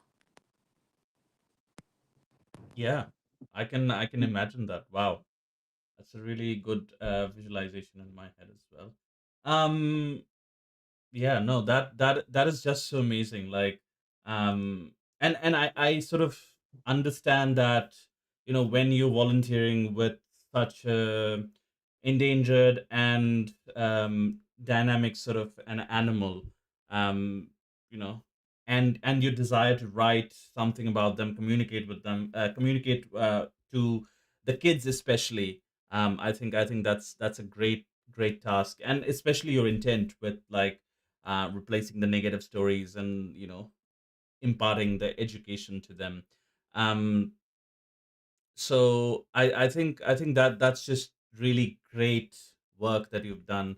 And yeah, I love that. Just for our audience, if they want to grab a copy of their book, either for themselves or, their you know kids, nieces, nephews, or anyone, where can they get your books? So the Wolf Conservation Center sells the books at Mm-hmm. nywolf.org. That's also the site that you can go and learn more about these wolves, as well as watch them on those web cameras. I mentioned it before. There's potential that sometimes these wolves actually give birth to the wolves live on camera if they choose the den that has the camera in it. So I highly recommend the web cameras. My publisher also sells the books, Briley and Mm-hmm. Baxter Publications. They have an online bookstore that they can sell the books. Your indie bookstore perhaps it participates with that online bookstore. So, ask them. And there are some indie bookstores that are starting to carry the physical books. So, you can go in and ask if they have them. And if they don't, then if they can get them for you. Of course, there's Amazon, Barnes and Nobles, those bigger online retailers. They also sell the books. So there's plenty of ways to get them. And if you are not able to purchase them, ask your library to get them.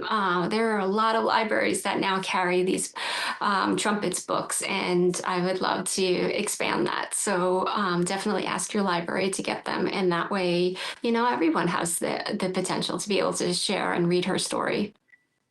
Oh, That's that's awesome. that's that's really sweet, and that's nice that there are different channels through which they can source your book. Have there been any adults or people who reached out to you to also want to volunteer with the center, because that's where your story started from? Um, I don't know of any that found out and decided to volunteer through the books, but there are definitely people that have found out about the Wolf Conservation Center through the books. So, and then come and visited. So definitely, share the story, and that just spreads the words both for the Wolf Conservation Center and Trumpet Stories, but also the greater aspect of conservation. So yeah, I thank you for sharing it. Yeah.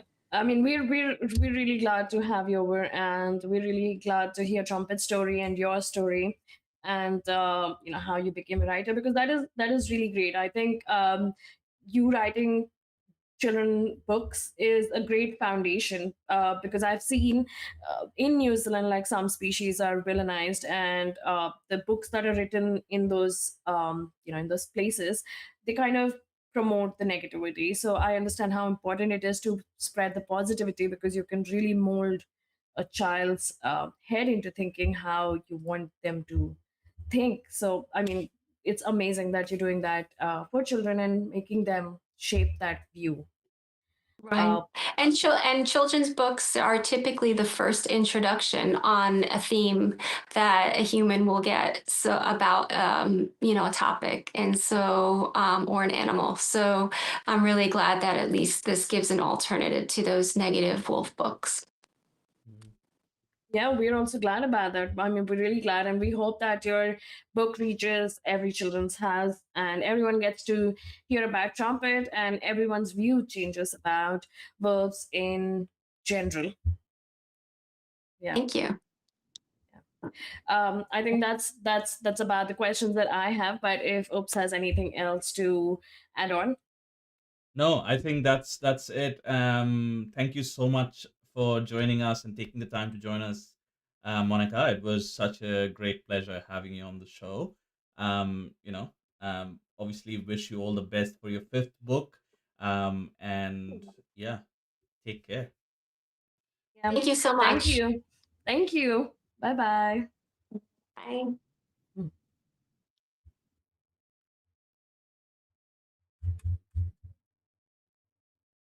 That was a new experience, like sitting in between the podcast and just listening to the live stream. And sorry for, we had some backstage conversations going and we forgot to mute our microphones. Sorry for anyone that had to hear that. Hopefully, that won't be there in the podcast version that we put out. But it was a really interesting conversation. If I just remember back to when we had the conversation, it has, I think, been like 1 week since we had the conversation. But it was a really interesting conversation and a completely new perspective, especially on the negative image predators are portrayed in, especially to children's and in their books. That didn't click to me before I spoke with Leokadia. That is true. I think as a child, what you're imbibed with stays till you're older. And with verbs, we've always heard negative stories than positive stories. So this was heartwarming to hear that she is just following one series of books and trying to And paint that's a verbs. conscious choice. It was very Yeah, interesting to hear that that's a conscious choice that she made to portray them in a better light. true. Yes.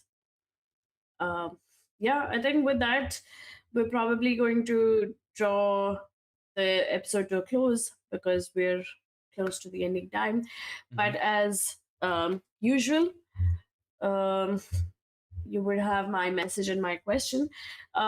Today it is about AI, and what do you think? How would you combat something like a fake AI image or a fake AI video? Do you cross check before sending to someone? And if you do not, then how do you figure out if it is real or fake?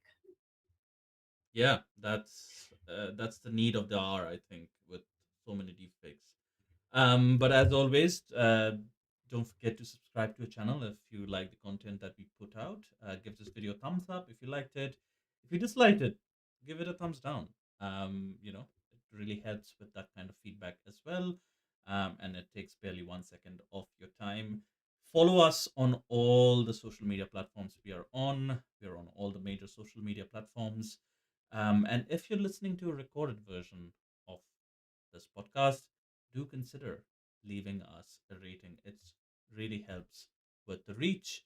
And share this episode with friends and family, especially your elderly family members who might be more susceptible to the AI generated content than a more tech savvy person might be. Although it's not really, you can't really tell in this day and age.